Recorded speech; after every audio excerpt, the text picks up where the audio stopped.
The snow started falling at around 2 a.m. on Christmas Eve, silently blanketing the entire town. The streetlights were still on, but most houses had gone dark, save for the flickering Christmas lights hanging on their porches.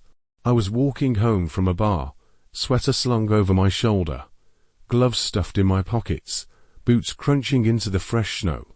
The street I lived on wasn't particularly busy, but it ran near an old decommissioned train station, with several rundown houses that had been boarded up for years. As I passed that part of the street, the lamppost at the corner flickered once. I looked up and saw a single crow perched on the power line. The snow was coming down harder. I wanted to get home quickly, but something made me stop. The light was on in the 6th house. That place was supposed to be empty. 2 summers ago, the town hall had said they were going to demolish it, but the plan got shelved for some reason, and it had been sitting vacant ever since. I was sure of it, no one had lived there for years. But that night, a light was on, the curtains were open. Someone was sitting at the dining table near the window, holding what looked like a fork. I stared for a few seconds. Snowflakes hit my eyelashes, blurring my vision. When I blinked, the person was gone from the window. I didn't think too much of it, just picked up my pace and got home. I locked the door behind me and tossed my coat onto the couch. Before bed, I usually check my phone, but that night, I couldn't get a Wi-Fi signal. The TV only spat static, a low humming buzz. I pulled the plug and went to bed, wrapped myself in a blanket, but something felt off.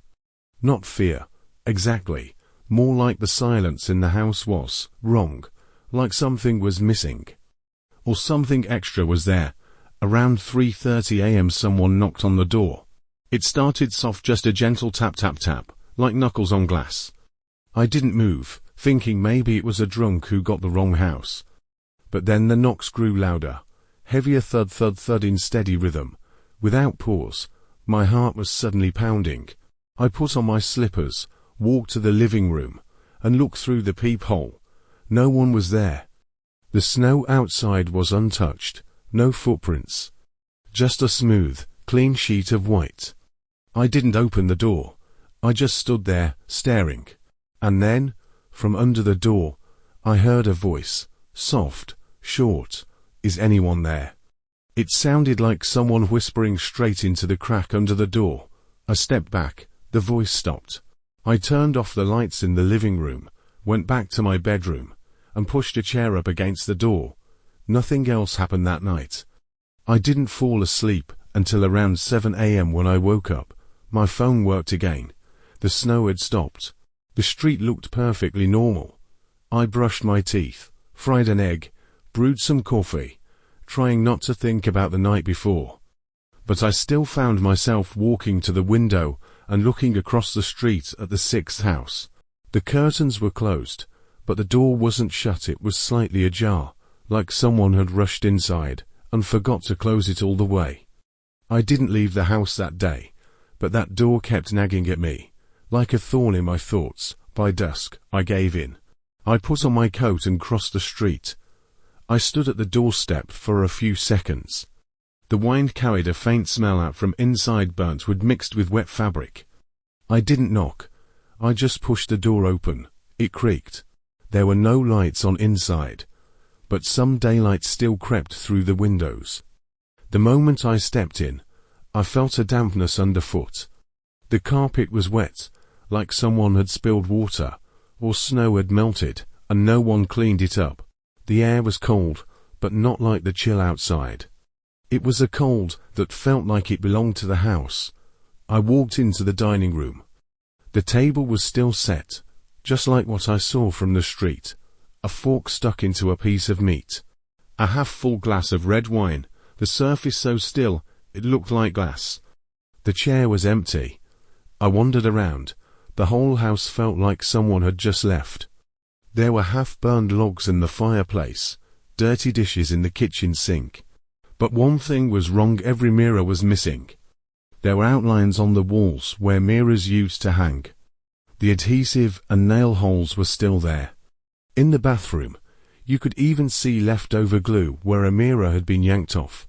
I went upstairs. The staircase creaked. There were 3 rooms on the 2nd floor. All the doors were closed. I didn't plan to open them, but the first one was already cracked open. Instinctively, I pushed it. It was a child's room. Stickers of Sontar on the walls, toys and blocks scattered across the floor. There was a teddy bear with no eyes sitting by the dresser. I was about to close the door when a breeze swept past my back. I turned. At the end of the hallway, someone was standing there. A figure. She wasn't facing me. She wore a red sweater, loose pajama pants, no shoes. She stood there with her head slightly lowered, like she was staring at the floor. I froze. She didn't move, didn't turn around. I was about to say something when she slowly stepped into the room beside her and closed the door. I couldn't take it anymore.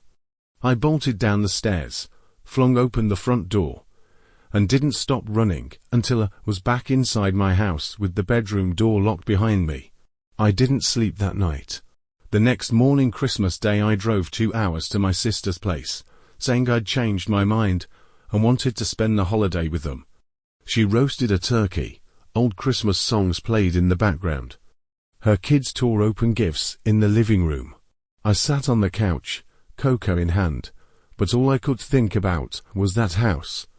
Not the woman, not the dinner table. What unsettled me most was the room she walked into.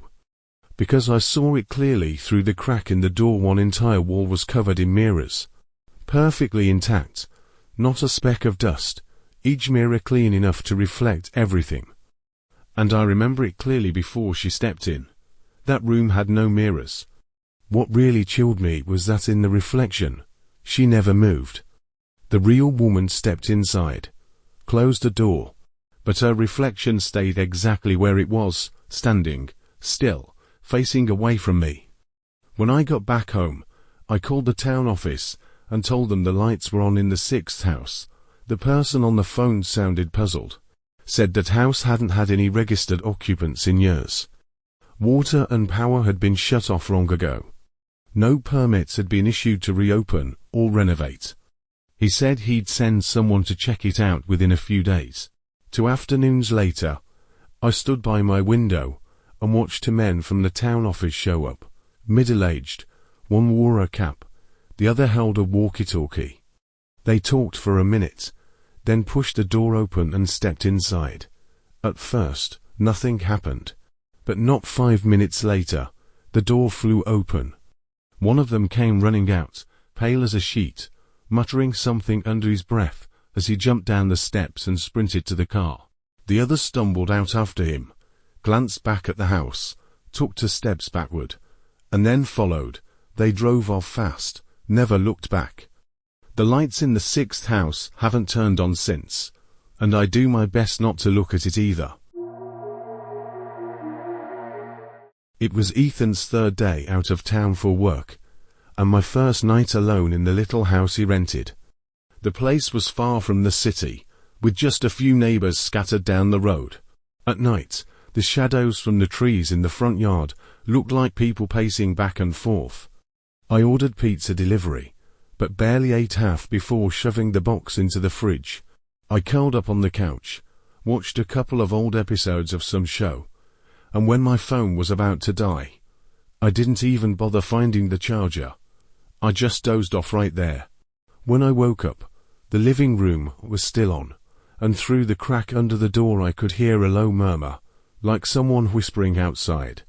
I froze for a few seconds, thinking maybe Ethan had come home early. So I called out to him. No answer. Still wrapped in my blanket, I crept to the door and realized the voice was coming from the yard. I cracked the door open, just enough to feel the cold night air pouring. Under the old porch light swaying back and forth, I saw a tall, thin man standing with his back to me. I couldn't see his face, but he was holding a torn plastic bag that dripped something onto the ground. I didn't have the guts to call out to him. I just watched, making sure he hadn't noticed me. Then quietly shut the door and called Ethan. He didn't pick up. Outside, the man coughed a couple of times, like smoke had caught in his throat. I pressed my back to the door, too scared to move. A few minutes later, the sound drifted away. I darted to the porch light switch, shut it off, bolted the door again and again, but my heart wouldn't stop pounding. I didn't sleep a minute that night. At sunrise, Ethan finally called back, his voice half amused. "Did you see my uncle? Don't worry. He's a bit odd, but harmless. He's used to doing chores around the house at night." I asked, "Why was he in the yard?" Ethan brushed it off. "Sometimes he can't sleep, so he checks the pipes and stuff. Don't worry. Actually, this weekend, come meet the family. They're all dying to meet you." I still felt creeped out, but he kept reassuring me his uncle meant no harm, so I agreed. When Ethan came home that night, I didn't press him for details. I just begged him not to leave me alone there again. On Saturday around lunch, Ethan took me to his uncle's house. It was an old place with a squeaky porch swing and a wine chime at the door that jingled in the breeze. I wore a plain long dress, trying not to look nervous, but my stomach was tight the whole ride there. A middle-aged woman with big, frizzy curls opened the door and practically dragged me inside, talking a mile a minute. "You must be the girl Ethan's been telling us about. Come in, Jack's already waiting at the table." I didn't even have time to ask who Jack was, before she seated me at this rickety old dining table that groaned every time someone shifted. There was baked potato casserole, beef stew, and a big bowl of overcooked green beans. The air was heavy and smelled oddly sweet, mixed with steam from the food. Across from me sat a man in a buttoned-up shirt, collar yellowed with age. His hands curled stiffly on the edge of the table. I opened my mouth to say something polite, then froze. He wasn't moving at all. His eyes were pointed in my direction, but glazed over, focused on nothing. A cold chill prickled up my neck. I glanced at Ethan. He was calmly ladling soup into my bowl like nothing was wrong. The woman cheerfully poked a forkful of potato toward the man's lips. "Jack, have a bite, sweetie.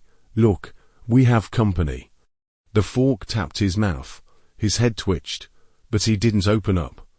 Her hand shook. The fork clattered onto the table. She just laughed, picked up another piece, and tried again. That's when I noticed a crack at the corner of Jack's mouth, and behind it, dried, blackened teeth, sunken deep into grey gums. I barely touched my soup. My stomach turned with every breath. Then the woman handed me Jack's water glass. "Here, help him drink a little. He can't manage on his own." My fingertips went numb. I caught a glimpse of his shirt sleeve, stiff and bloated, like something was stuffed inside. I couldn't bring myself to look closer.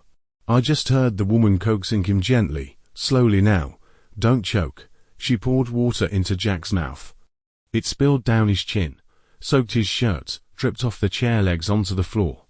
The sound was like pouring water into an empty bottle. Not a single swallow. My breathing sped up. The woman turned to me with the sweetest smile. "Eat, dear. Don't mind Jack. He's just not well." Under the table, Ethan pressed his palm against my knee, as if telling me not to freak out. I clenched my teeth and nudged the soup away. After that meal, I could never see his family as normal people again. When we finished eating, the woman offered to show me the backyard. There were a few broken wooden crates and, leaning against the far wall, a small unlocked shed door. She opened it with a breezy tone. "Go on, take a look. Jack likes being with the rest of the family." The door swung open. A cold, damp smell hit me in the face. Inside were rows of old armchairs, each holding a human shape, not living, not really dead. Like Jack, they were dressed up, posed neatly, heads slumped or shoulders caved in, shirts stuffed with cotton. One had a teddy bear tucked in its arms, arranged like a child's companion.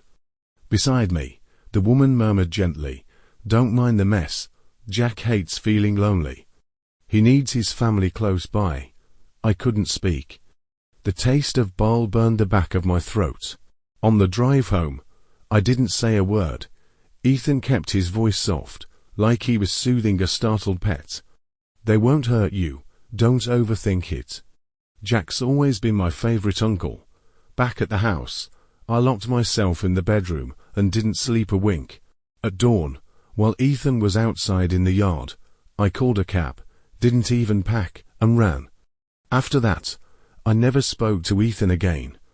He texted me a few times, but I never answered.